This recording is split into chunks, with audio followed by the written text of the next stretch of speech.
ఒక్కసారి ఊహించండి. ఒక చిన్న నిర్ణయం, ఒక చిన్న తప్పు మొత్తం ప్రపంచాన్ని యుద్ధంలోకి నెట్టేస్తే ఇప్పుడు అదే జరుగుతుంది. అదే జరుగుతుందేమో అనిపిస్తుంది. వెల్కమ్ టు నేను నా సోది. పెరుగుతున్న టెన్షన్. మిడిల్ ఈస్ట్ ఇప్పుడు ఎప్పుడూ వార్తల్లో ఉండే ప్రాంతం ఇది. ఆ ఒక్క ప్రాంతం మన ప్రపంచం మొత్తం ఒక ల్యాండ్స్కేప్ని మార్చేస్తుంది. ఎలా అంటారా? గతంలో మనం ఆల్రెడీ చూసాం. అక్కడ ఎప్పుడు వార్స్ జరిగినా కూడా మనకి మొత్తంగా ప్రపంచం మొత్తంగా ఎస్పెషల్లీ సౌత్ ఏషియన్ కంట్రీస్ మొత్తం మీద మనకి ఈ పెరుభారం పడిపోతుంది. కానీ ఇప్పుడు పరిస్థితి మరింత ప్రమాదకంగా మారుతుంది. ఇరాన్ చుట్టూ జరుగుతున్న మిలిటరీ మూవ్మెంట్స్ కానీ, అలాగే అమెరికా సైన్యం భారీగా అక్కడికి చేరడం కానీ ఇవి సాధారణ విషయాలు కావు. ప్రపంచంలో ఉన్న పెద్ద దేశాలు ఇప్పుడు ఒక్కొక్క అడుగు జాగ్రత్తగా వేస్తున్నాయి.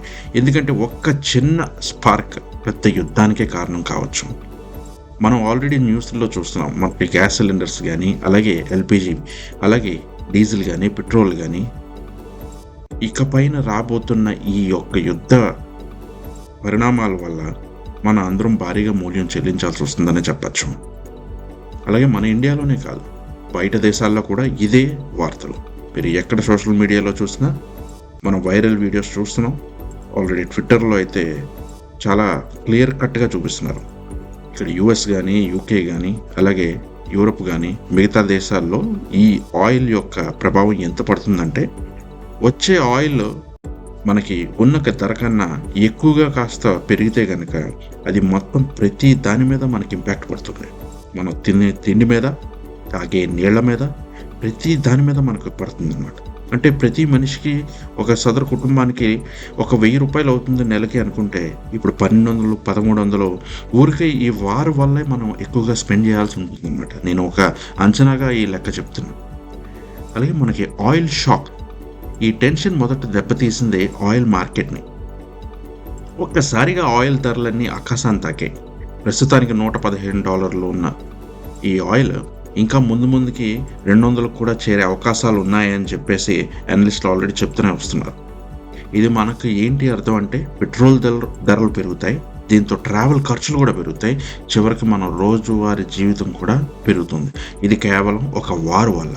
ఒక ఇరాన్, ఒక యుఎస్, ఒక ఇజ్రాయెల్, ఈ 3 దేశాలకి మధ్యనున్న ఈ వార్ వల్ల ప్రపంచాన్ని ల్యాండ్స్కేపే మారిపోతుంది. డబ్బు ఎక్కడ పారిపోతుంది అంటే, ఇలాంటి పరిస్థితుల్లో ఇన్వెస్టర్లు ఒకే పని చేస్తారు: సేఫ్ ప్లేస్కి పారిపోవడం. అందుకే ఇప్పుడు గోల్డ్ మరియు బిట్కాయిన్ వైపు భారీగా డబ్బు వెళ్తుంది. అలా అని నేను మీ అందరికీ స్టాక్ మార్కెట్లో ఎక్కడ ఇన్వెస్ట్ చేయాలి అని చెప్పే ఉద్దేశం నాది కాదు. బయట జనాలు, ఎనలిస్టులు ఏం చెప్తున్నారన్న నా విశ్లేషణ మీకు అందించడానికి మాత్రమే నా యొక్క గోల్. స్టాక్ మార్కెట్స్ మాత్రం ఇంకా స్ట్రగుల్ అవుతున్నాయి బికాస్ ఈ మొత్తం ఈ పరిణామాల వల్ల. అలాగే భవిష్యత్తు ఎలా ఉండబోతుంది అంటే, సెంట్రల్ బ్యాంక్స్, బయట ఉన్న అన్ని కంట్రీస్లో సెంట్రల్ బ్యాంక్స్ ఇప్పుడు కన్ఫ్యూజన్లో పడ్డాయి. ఇంట్రెస్ట్ రేట్లు తగ్గిస్తే ఇన్ఫ్లేషన్ పెరుగుతుంది, తగ్గించకపోతే ఎకనామీ చాలా దెబ్బ పడుతుంది. అంటే ఏ దారి తీసుకున్న సమస్యలే అని ఒక సందిగ్ధంలో పడ్డారు. అండ్ మనకి ఇవి సరిపోవా అంటే, ఆల్రెడీ ఒక 6 నెలల నుంచి, ఒక సంవత్సరం నుంచి మనం వింటున్నదే ఏది? AI revolution.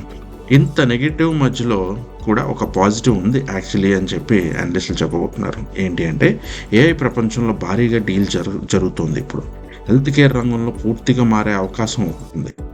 భవిష్యత్తులో కూడా డాక్టర్స్ కన్నా ఏఐ ముందుగా డిసీజ్ని గుర్తు చేసే రోజులు దగ్గర పడున్నాయి. అంటే ఎలాగా అంటారా, ఇప్పుడు ఈ హెల్త్ కేర్ పెద్ద ఆర్గనైజేషన్స్ ఏవైతే ఉన్నాయో గ్లోబల్లీ, వాళ్ళు ఈ ఏఐని అడాప్ట్ చేసుకున్నారు, చాలా ఫాస్ట్గా అడాప్ట్ చేసుకున్నారు.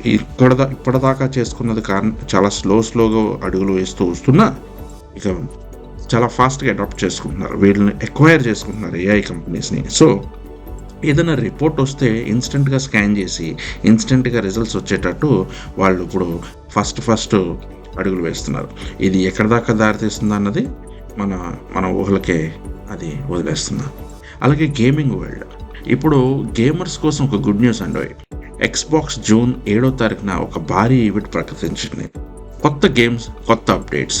అది హలో, ఫ్యాబుల్, ఫేర్స్ ఆఫ్ వార్ లాంటి ఫేవరెట్ గేమ్స్ మరీ తిరిగి వస్తున్నాయి.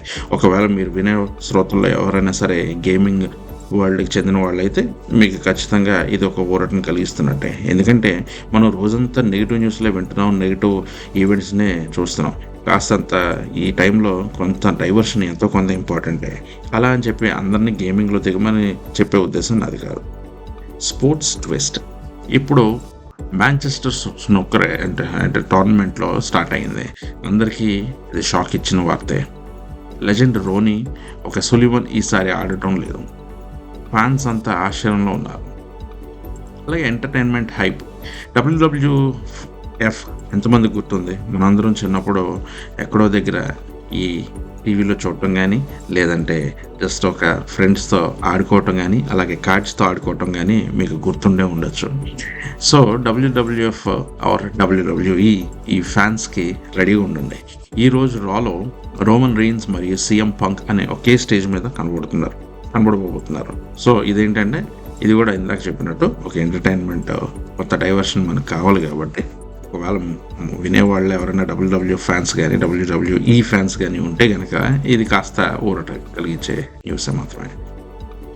అలాగే మొత్తం చూస్తే ప్రపంచంలో ఇప్పుడు ఒక కీలక మలుపులో ఉంది.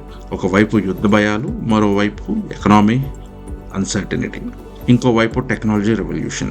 ఇవన్నీ కలిసి మన భవిష్యత్తుని పూర్తిగా మార్చే అవకాశం చాలా ఉంది.